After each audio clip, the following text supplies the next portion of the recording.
welcome to Book Carnival. Oh, there you go. This is a very sloppy start to a wonderful event. So Maddie and Gary are sitting back there laughing at me or with me. I'm not sure with me. Okay, I like that. Anyway, if you're not on here, do open up yourself, show your screens. If not, you can enjoy this on YouTube later, but I'm giving it over to Gary and Maddie. Hi there. Okay, hi everybody. I'm Maddie Margarita. I have the pleasure of introducing our author today. Gary Phillips has been a community activist, labor organizer, and delivered dog cages. He's published various novels, comics, short stories, and edited several anthologies, including Orange County Noir and the award-winning The Obama Inheritance, 15 Stories of Conspiracy Noir. Violent Spring, first published in 1994, was named in 2020 one of the essential crime novels of Los Angeles. He is a staff writer on FX's Snowfall, about crack and the CIA in 1980s South Central, where he grew up. Welcome, Gary. Thank you, Maddie, and thank you, Anne. Thank you, Book Carnival. So, don't worry about that. We'll just lean in or something. We're gonna wing this. We'll wing it. All right, here we go. There we go. All right, there we go. We'll just lean in like that. All right, so we're going to lean into this topic. Dang. We're going to lean in and start out talking about One Shot Harry. Yes. You want to talk about that a little bit, about your new book? Well, One Shot Harry is set in Los Angeles in 1963 in a very specific time, which is to say April of that year. And that's because the true event is that Martin Luther King came back to Los Angeles then. This is 4 months before the March on Washington. And for any old timers out there, there actually used to be a Wrigley Field in Los Angeles, actually in South Central, that 41st and Avalon. And King came to speak at what was billed as the Freedom Rally. And partly this was to raise some money and increase the profile building toward the March on Washington. And my character is Harry Ingram, and Harry is a part-time crime photographer and process server. So Harry kind of cobbles together a living doing that, and of course now because it's going to be a big event, so of course he wants to cover the event. That is happening, and at the same time, an old army buddy of Harry shows up. Harry had been in the Korean War. And this guy had been living in LA before, and he left town, and now he's come back.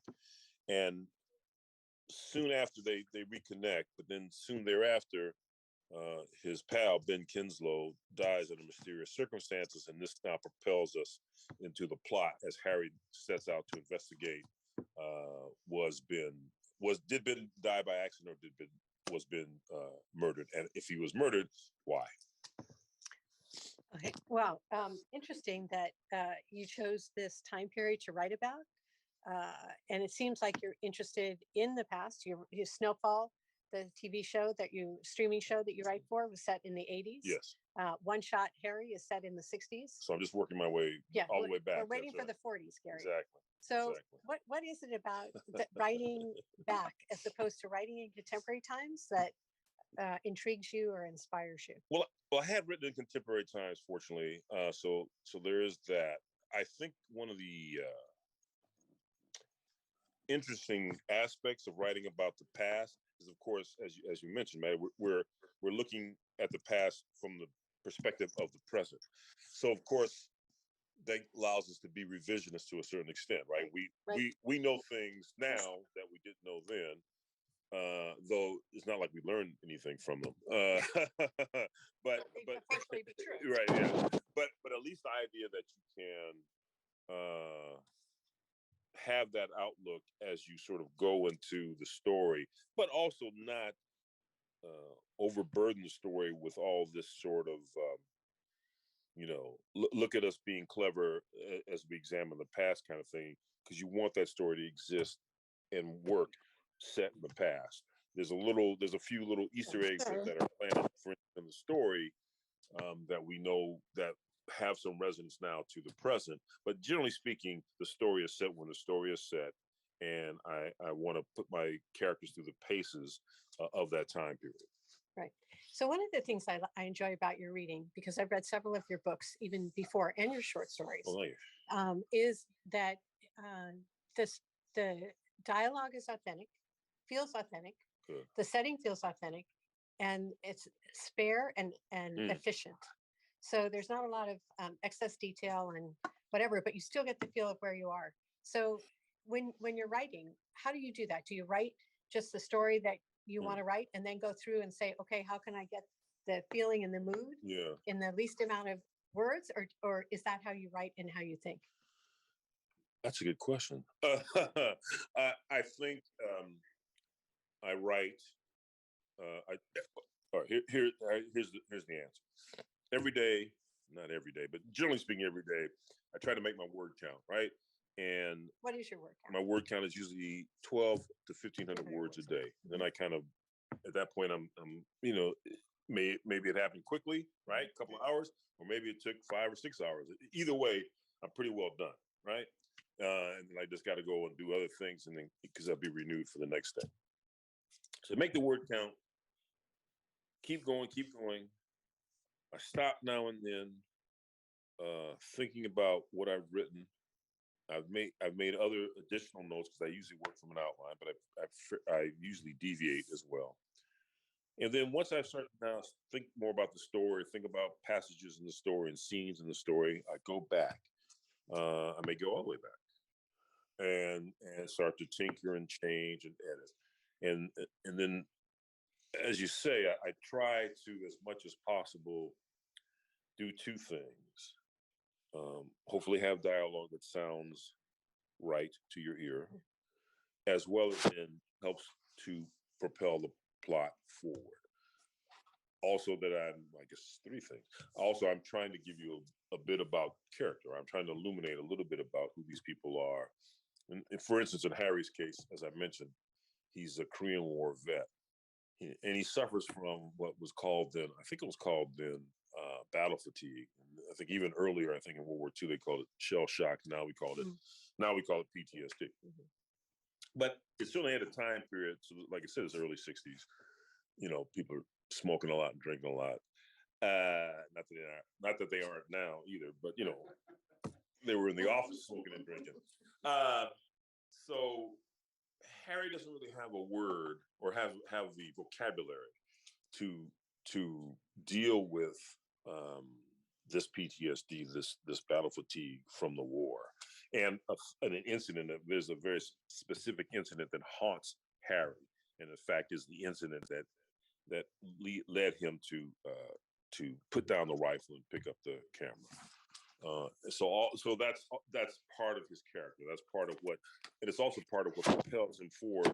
Once Ben, his buddy, comes back to town, and then Ben dies under these questionable circumstances, and Harry wonders himself, you know, am I trying to finish off what you know Ben and I were together in the war, and am I trying to finish off something that was left unfinished then, or is it that I'm kind of looking for, you know, something different, that I'm too much in this routine of chasing pictures of people being arrested or people, you know, being mangled up under the car or something like that. And should I be trying to do something better? And is this my way of doing something better? So all that's kind of in the mix for Harry. Mm-hmm. So Harry's such a complex. Did you ever hear that? I have a question. Sure. How do you research what was going on in April of 1963? Well, there's a couple of things. I mean, I answered this. I was thinking about this answer maybe the other day at another talk, which is to say, facts and figures are pretty easy to find now on the internet, right? Google, whatever it is that your kids use to find these things, right? And although I don't necessarily always trust Wikipedia, so I try to find some other sources. So that's fine, right? Because I need to know a specific date or I need to know a specific thing. But for the real meat, right, the anecdotal stuff, you know, what were people thinking or what people said then and that and this and that, I try to use. I have several books that I use that are kind of my encyclopedia. So one is Fire This Time by the historian Gerald Horne, Joe Dominic book, Joe Dominic's book about the history of the LAPD, To Protect and Serve. The LAPD Century of War in the City of Dreams is the subtitle. LA in the 60s by John Wiener and Mike Davis's big honking tome. So by reading all those books, you get a sense of what people were thinking in the day. I'm not trying to kid you that I actually read Wiener and Davis's book, is too doggone big. But it's there, so that when I need to go look up a very specific thing, or I need to look up what was Venice like in the 60s, well, actually, I know some idea about what Venice, California was like in the 60s. But nonetheless, I want to go look up the jazz clubs and the coffee shops and beatnik stuff that was there then. Yeah, that's sort of great source of material for that, as well as then some oral histories that are peppered throughout that. And then I would be remiss if I did not mention, even though it's a younger time period, but it still plays into what I'm writing about.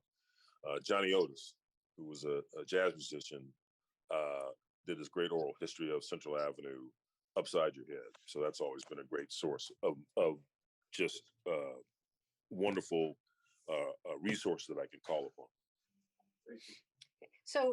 So you talked a little bit about the setting and a little bit about Harry, but did you just wake up one morning and say, oh, I think I'm going to write a story about a photographer who's a Korean War vet? That sounds interesting, in the 60s. Yeah. Well, I think it was, I know now the genesis, or I had lost the genesis of how I came to this, but some years ago, I was researching something else, and I stumbled upon a photographer named Harry Adams, who I didn't know anything about, who was a freelance photographer here in LA. I guess we're not in LA, but close enough, the Southland. Right. He was a Black man, and he worked for there was two Black newspapers then. There was the Sentinel and the California Eagle, as well as Jet Magazine, Ebony Magazine, and this and that. And he wasn't really a crime photographer. He was really kind of kind of an all-purpose kind of photography. He did a lot of society pictures and that kind of thing. But he also did, like, when King would come to town, Malcolm X came to town, he would certainly photograph them, and we'd go to their rallies, what have you. So he kind of was a fascinating character. Oh, also because he was not only a part-time photographer, he was a part-time barber. And so he would have, so we'd have so I could just imagine he had the police scanner going in his barbershop. And apparently he did run out now and then with leaving somebody in the chair with their unfinished haircut to go photograph something. So I was kind of fascinated by him, and I looked up some of his work. And in fact, there's a archive of his material right out here at Cal State Northridge. And then, of course, you can't talk about crime photographers without talking about the famous Ouija, Arthur Phillip, who was in the 30s and the 40s, well, 40s and the 50s, I guess late 30s, 40s, but certainly 40s and the 50s in New York, was quite a fixture. And there's several collections of his photography, and he definitely lived in like this little apartment, had the police scanner going. He had worked it out so that he had like a kind of mobile film processing lab built into his trunk. And so he would, sort of run around the various boroughs of New York City, mob rub out, some guy lying in the vestibule with a knife sticking out of his forehead because his old lady finally had enough of him. He would just capture all this stuff, right? And it's some great stuff. And in fact, he inspires great stuff in the sense of his great crime scene photos. He inspired a late 50s, early 60s TV show called Man with the Camera with Charles Bronson playing the part. And then some years later in the 80s, there was a movie with Joe Pesci, but essentially playing Arthur Phillip. And in fact, Phillip, aka Ouija, at some point burns out on all these, people at their worst kind of photographs that he's taken all over town. And he moved out here in the late 50s. Speaking of Venice, he moved out to the Venice area. And he moved out to the Venice area and completely changed what he was, he did some experimental stuff and just sort of light and shadow and whatever. I think he was so, wanted to so turn away from all that sort of horror and all that gore that he had done for years, that he just sort of completely shut the door on that and just sort of went in a whole other direction in terms of his art, in terms of what he would put on, put out for public consumption. But nonetheless, so both those characters, Ouija and Harry Adams, are combined for my character, Harry Ingram. So, and Harry's not just a photographer; he's a process server, right? Right. Yeah. So he's kind of in with an interesting group of people that he meets, right. But he has the accident, or his friend Ben, right, has the accident. So what is it about Harry that makes him say, I'm going to find out what happened? This doesn't look right. What is it in his makeup that drives him outside? Because he's got enough on his plate to begin with. Well, he does, but I think Harry has a kind of malaise that he's suffering through. That he is. I mean, two things happen, right? So Ben dies under mysterious circumstances, and then he meets this very interesting young woman. The term used to be a red diaper baby. That is to say, her folks were in the Communist Party. Her mom is white, her dad is black, and he meets her at this party. Ben is at the party too, in what was called the Sugar Hill section of the West Adams area. And anyway, both those things are kind of helping to revive him, right? As I said, he isn't a kind of stuck in a kind of routine when we first meet him, even though being a process server sometimes means he has to, deal with irate folks who do not want to be served. And as well as in running around taking photographs. So in a certain way, Ben's death becomes a kind of lifeline for Harry, right? That okay, maybe I'm chasing shadows, maybe I'm grasping at nothing, but I'm going to at least try to see this through and see what happens. And then concurrently, he and Anita Claire is the name of the woman. He and Anita start to spark. But she has her own sort of secrets that she has and experiences that she's been through, and some of that now comes into play because again, this is '63, so we're only at that point somewhat coming out of the Red Scare in the nation, but also particularly in LA, so that the Red Squad, which used to be the anti-communist grouping of cops, have given away, but only slightly, because in fact, and this will, not to give anything away, I'm working on the second Harry book, and we'll see more of this in the second book, but certainly under William Parker, who was the police chief then, and then later certainly under Gates, in particular when we get to Gates. But Parker also had his own, he called it just G2 from the Army designation, but he had his intelligence squad. And so there's a little bit of that in this book, in One Shot Harry, and more of that we'll see it's the implications of that in the second book. So, it's so interesting, and the detail and the depth that you go into, and the context. What was your favorite part about writing this book? Or I think the favorite, don't say the end. Yeah, right, exactly. That's right. Everybody says the end, which they're right, because in some ways it's the rock up the hill. Right. I don't know. I tell you what the favorite parts are. The favorite parts are always when I've written a scene, but it's kind of flat, right? And it's just okay. It's perfunctory and it sort of does some things, but I'm just. I heard an editor say this once about somebody else, but it's true. I'm just moving furniture, right? I'm not really. I got to give it something else. I got to give it a little. Depth is not quite the word I want, but because characters always want something, and they're always not always articulate about what it is they want or upfront about what they want.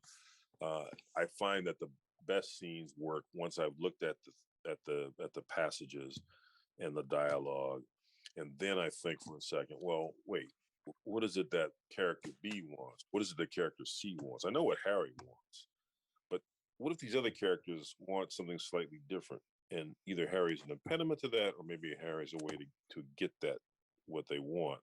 And if I can then plant a little of that, tweak the dialogue such that there's a little bit more going on there than what we think is on, or be perceived to be on the surface. Then I'm happy, and I think then the reader will be happy. It makes us want to turn the page. Yeah. What's your academic background? What did you study in school? Number one, since you're a writer. Number two, you're a historian, for God's sake. I'm going to repeat that question. So the question was, what is Gary's academic background that enables him to not only be a historian, but a writer as well? For God's sake. For God's sake. Okay, God's sake, man. My academic background is fairly flat and uninteresting. I actually have a degree I have a BA in design, graphic design of all things. And I was a printer at one point, and this and that. But so I'm just an amateur historian, but I don't know, I guess somehow or another just been fascinated with the idea of the stories, how did the city of Orange develop? How did parts of LA develop? Just the idea that there's always people, there's always things, there's always somebody angling to do one thing, and they somehow another thing gets done, or they get stopped, and then somebody else jumps in, and yet buildings are built, highways are pavements are paved, and all that sort of stuff happens, but it never seems to happen in a straight line. So I think the idea that there are crooked ways that we get to that are fascinating. And even if you just do a little facet of it, just a little bit of it, I think can be, of interest, because it's always, perfect example. I'm not like a big basketball, I'm a more football fan, but my son, when he was younger, played basketball, and actually both the kids played basketball. And so now I'm watching Winning Time, right? The HBO, but sort of about the Lakers, right at the 7-8, right when Magic comes to the team, and Buss is buying the team, Jerry Buss buying the team, right? And on the surface you would think, well, that's, but no, of course, it's fascinating because of all the characters involved. Jerry West and Kareem and all these people, and the different agendas and different outlooks, different phases of where they're at. Pat Riley's there, but he's not the coach yet. He's just kind of this sort of also ran former pro. With some great hair. Yeah, right. with great hair, great hair. But the idea being that all these folks now come together for various reasons at one specific time, and that's what's fascinating, right? And that is what keeps my interest, watching that. And so that's the same thing I try to do then in the books, to say that we know we have some idea of Harry's backstory, we have some idea of Anita's backstory, and yet now we have to bring them at this moment in time, so that even though the book is set in the past, it's still a you are there now kind of take with them as they progress. So, I mean, you've written One Shot Harry, you wrote Matthew Henson in the Ice Temple of Harlem. And I know you have like an interest in pulp. Yes. And some Black exploitation. Yes. Type books and movies and everything. Tell us a little bit about that and how that impacts your writing. That's a good question. Yeah, she's impressive. Yeah, she knows what she's doing. Yeah, 2 for 2. Well, it's all mixed up in my head. I grew up watching reruns of Twilight, the original Twilight Zone, Outer Limits, Have Gun Will Travel, which I still watch. I wish I didn't know what you were talking about. Right. Which I still watch now on MeTV. So, and then then my mom was a librarian, so we had books in the house. And my dad, who only made it to the 6th grade, not even a child of the Depression, he was a grown ass man in the Depression, young man working, catching those freights and doing all that stuff. Anyway, all that to say is that all these stories about the road, the stories about his early life. I had an uncle who I never met, who was a Tuskegee Airman. He was killed in combat in the war. My mother's brother. So these are all stories that I grew up with. And just kind of rich tapestry of people and places and things that you weren't getting taught in a history book. So it invariably affected me in terms of those stories. And then by the time I get to high school, to answer the pulp question, Doc Savage, who's one of the titans of pulp superherodom, as well as the Shadow, I suppose. But at one point, Doc Savage, in the 30s, Doc Savage was one of the big selling pulp. Pulp magazines, for those who are too young to remember, too young to know about, were before you kids had TikTok and streaming and video and all that other stuff. And even before radio shows as serials really don't start to show up until about 34, 35. Right. So in 33, magazine debuts called Doc Savage, because at the time the publisher had seen the success of the Shadow magazine and sought to cash in on it. And not for nothing, I might point out, where the Shadow was the dark character, who then, of course, the Shadows influenced characters like Batman. Doc Savage was the public hero. He was literally the golden boy, right? And he didn't have a secret identity. The Shadow had a secret identity, or had a couple of different identities. And so Doc is really more the influence, I guess, on Superman. Because in fact, he was called in the ads for the time period, he was called the Man of Bronze, but he was also called the Man of Steel. And so in the 70s, so to really date myself, when I'm playing football in high school, I would invariably have, because at that point, I guess Condé Nast at some point buys out Street and Smith, which was the publisher then back in the 30s.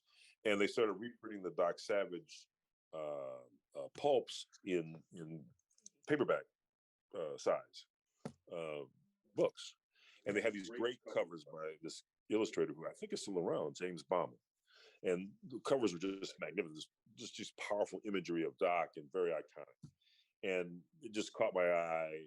And again, because, all the influence of all the science fiction I'd seen on TV and adventure stuff and all that. And so just started reading those. And that's always stayed with me. And I have my little collection of all these old Doc Savage paperbacks from Bantam reissued them.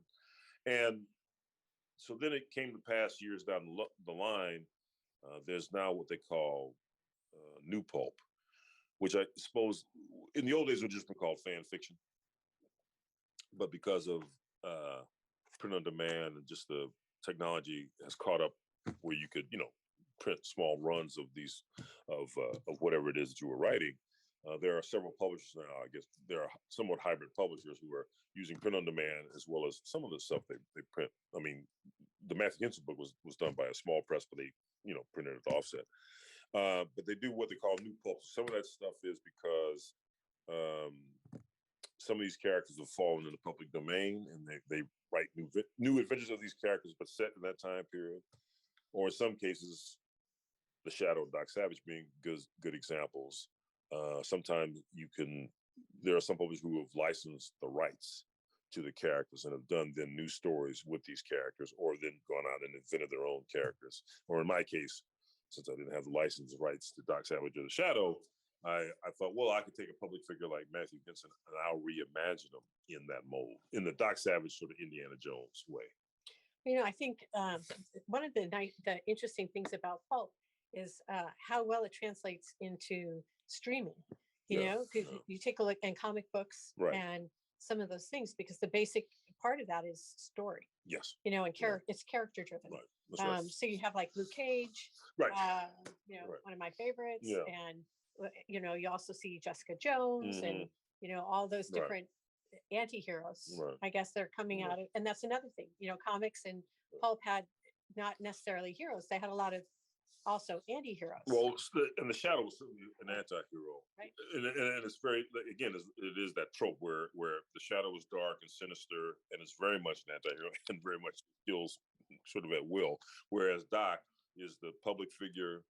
He's the the man of the sun, and he doesn't kill. In fact, he's very specifically in the books he doesn't kill, or he sort of killed early on, and then they sort of, I guess they figured out, well, we're going to make him even more different than the Shadow. And of course, right, as we sort of alluded to, the pulps are certainly give way to and our an influence on comic books, and what become these characters in comics. So you write in that genre also? Yes. Right? Yeah. So what have you written in that?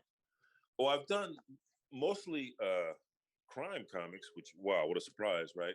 But I did do for DC Comics. I did a revival of an old anti-hero character of theirs called the Vigilante, and I reimagined or reconceived him as a character set here in the Southland.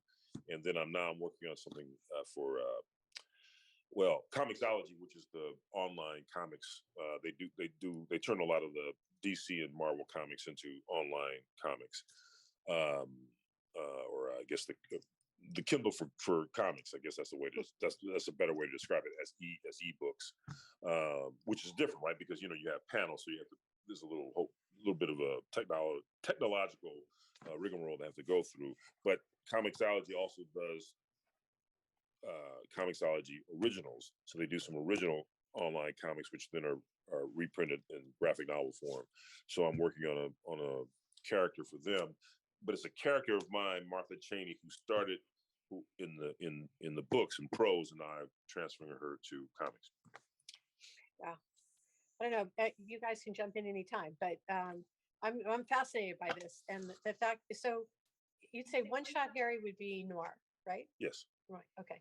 What is the difference between noir and pulp, and how closely related are they? Yeah. Well, it's certainly the case that, as people know or may not know, Black Mask magazine was one of the pulps of the time, and it is where Chandler and Hammett and some of the others who we consider part of that pantheon of hard-boiled writers started. And in fact, Maltese Falcon was I think it was a 3-part serial that Hammett had originally written in Black Mask magazine, and then it was collected and together as the novel. And I guess some re-editing and some smoothing out of passages, because there's a weird. Anyway, I'm going off on a tangent, but anyway, so all that to say is that a lot of pulps originally were just a technical term, right? Because it was just the paper. It was just cheap paper that these things were printed on, right? You'd have some garish color cover, right, to attract your attention. And in those days, eventually pulp magazine went to 25 cents, but originally in 33, at the height of the Depression, it was for a dime. And I don't know, it's hard to imagine now, but you can look up old photos on the internet.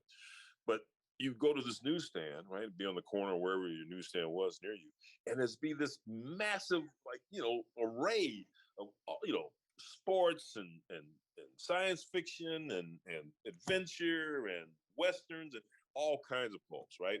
So there used to be a lead story, what they call a novel length adventure, which really meant usually 50 to 60,000 words, and then there would be short stories as well in the pulp magazine. And sometimes some of those writers are so prolific, they would write the lead feature, and they would also write the short stories, but they would use pseudonyms because they didn't want to wear out the name, and they didn't want to make it seem like they were just grinding this stuff out. Well, they were grinding this stuff out. But all that to say is that was like the world of pulps, and not for nothing. I mean, kind of circling back for a second. So yes, originally it was just describing the actual physical magazine, the book that you got. But because those guys had to grind out those stories on deadline, right? Pulp has now come to mean a certain kind of style, a certain kind of staccato rhythm, a certain kind of way in which, characterization takes a backseat to plot. Everything is plot, propelling you forward, because as you mentioned, Maddie, it's always about getting the reader to turn the page. And even though those kids and those young folks, and even though I guess everybody was buying pulps, you're only spending a dime. Those dimes added up, and it was always about upping the circulation. And at one point, the Shadow magazine was published twice a month. And the story goes that Walter Gibson, the man who wrote he didn't create this character, but he certainly fleshed out the character. He was the man they brought in to write the stories. Although a lot of times, those stories also had to hire other ghostwriters, because they would publish the stories under a house name, a pseudonym. And then you bring in other writers sometimes because, it's just such a horrendous pace. But anyway, the story goes that Gibson, because he was such a fast writer, he would have 3 or 4 typewriters lined up, and he would have various shadow stories going in each typewriter. And so he would work away on one of the stories. He'd get to a point where he'd get kind of stuck or want to switch up, and he'd go to the next one. He'd read a few pages, catch himself up on whatever the heck that story was, and start typing that one, and so on, back and forth until he got them all done. That's amazing. Yeah. That's like a customer service guy, isn't it? Exactly. Well, I think we're getting close to our time. Does anybody have any more questions before we go? Before we finish up with Gary? You, sir, you've yet to say anything. I don't know what to say. He's taking it all in. He's All taking right. it all in. Well, Anybody, the young lady in the back.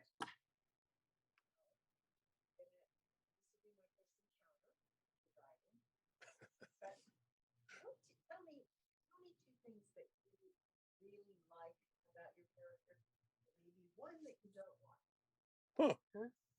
interesting. That's a good question. Well, certainly 2 things I like about Harry is that he's resilient, and he's got a need to finish what he starts. As to what I don't like about Harry, or something I find irksome about Harry, I don't know. Well, other than I suppose, he is something of a product of his time. So the idea of looking inward does not particularly occur to him. But even that, I think, is going to, I start to fool around with it a bit more in the second book, in the sense that his lady love in the second book, they're living together by then. She is much more broader in her thinking, and she's had a much more breadth of experience than Harry has, insofar as reading and kinds of notions of Eastern religions and what have you. So some of that will now start to affect Harry, in the sense of him reading about some of this, but also the notion of maybe finally dealing with the incident that haunts him from the war.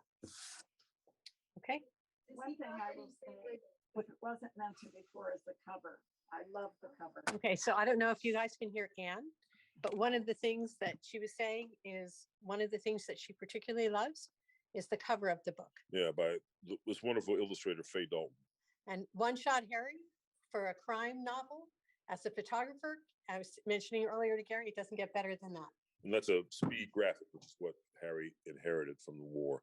But you were going to say, does Harry have? I was just going to ask you, what's all the music that Harry listens to? Oh, it's in the book. I mean, he listens to jazz and some blues, but he listens to jazz. But in fact, and again, you have to be old enough to know this, but the story opens, he's playing dominoes with 4 of his buddies, and they're listening to a Red Fox record, because Red Fox in those days used to do what they called party records. The comedy, was he doing the comedy? Yes, Yeah. but he did blue material. Yeah. Yeah. Yeah. Very. All right. On that note, I think we're going to wrap up. Here we go. We're going to wrap up our Zoom. Say thank you and goodbye to Thank Harry. you, Maddie. Thank you. And remember, it's One Shot Harry. There you go. There you go. Always and be plugging. always be plugging, and be on the lookout for the sequel. So thank you very much. Thank you.